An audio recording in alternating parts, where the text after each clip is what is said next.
This article is called "I Still Support My Favorite Team: The Effects of an Athlete's Transgression and Post-Response Strategy Using Visual Cues on In-Group Bias." There were 865 reports of transgressions among NFL players between the years 2000 and 2017. These were any cases that were more severe than the common traffic violation. There have been a number of studies done that test the impact of the athlete's post-transgression response. And this study will look at that with how visuals will affect the response of the fans and how the level of identification they have with the team will affect their response. Before I get into the study, there are a few theories that I need to discuss first. The first is the in-group bias effect. This states that people who consider themselves as part of a group will respond more favorably to others in the same group, as opposed to those who are in the out group. And the other one is the processing fluency theory. And it states that the visual perception needs to match the severity of the scandal. If the two match, it is easier to process the information, making the fan more likely to react favorably. The example they use is if LeBron is partnered with Nike, that if you like one and dislike the other, that maybe your view of one will change so that partnership makes sense in your mind.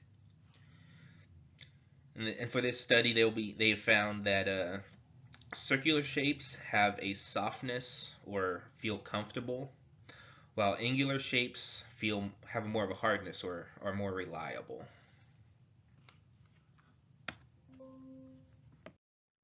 They hypothesized that if the level of the severity and the visuals match, so circular shapes with low severity scandals or angular shapes with high severity, then highly identified fans will react more favorably than lower identified fans, less identified.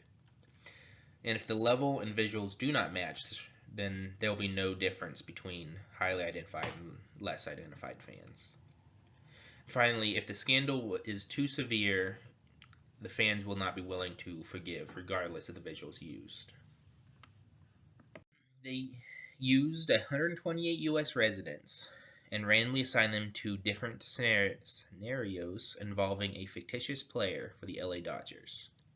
Some read a low-severity scenario, which was an argument with the public, and some read a high-severity scenario, which was a domestic violence case. They were randomly assigned circular or angular visuals with each response. The participants completed a questionnaire after they had finished reading the scenario. They found that in low-severity cases, there was little difference between high and low identification fans in their intent to forgive the athlete. Whereas in high severity cases that used angular shapes, so a matching connection, then high identification fans were more likely to forgive the athlete, kind of proving that there is an in-group bias there. And then highly identified fans were more likely to support the athlete and have a good view of the team that the athlete is part of, in all cases except if there's a mismatch between a circular shape visuals and the high severity case, in which case there was no difference between a high or a low identified fan. Some other ways to look at this study is that teams do not control how the athlete is portrayed by other media outlets. So a lot of other news will break first, and fans might have a preconceived bias before the team can get a statement about the case. And the circular and angular shapes and their connections with how they feel wasn't studied before in this study. They just assumed it to be true based off of someone else's study, and they didn't double check that. Another argument is that a fictional athlete may not be as effective at capturing the true response of fans, and they should try a real scenario. But for that, they would need a much bigger sample size because there could be bias based off what you already know about the case. So they would need more people to break that bias up.